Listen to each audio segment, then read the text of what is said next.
ঢাকা বিশ্ববিদ্যালয়ের নতুন উপাচার্য হিসেবে নিয়োগ পেতে যাচ্ছেন বিশ্ববিদ্যালয়ের উন্নয়ন অধ্যয়ন বিভাগের অধ্যাপক ডক্টর নিয়াজ আহমেদ খান।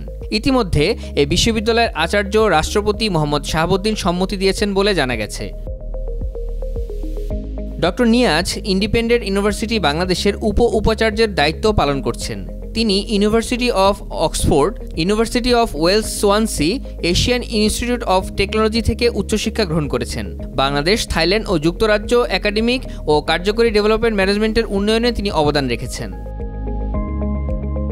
ছাত্র জনতার আন্দোলনের মুখে গত 5 আগস্ট আওয়ামী লীগ সরকারের পতন হলে চাপের মুখে 10 আগস্ট পদত্যাগ করেন ঢাকা বিশ্ববিদ্যালয়ের 29তম উপাচার্য অধ্যাপক ডক্টর মাকসুদ কামাল। ডক্টর নিয়াজ আহমেদ খান তার স্থলাভিষিক্ত হতে যাচ্ছেন।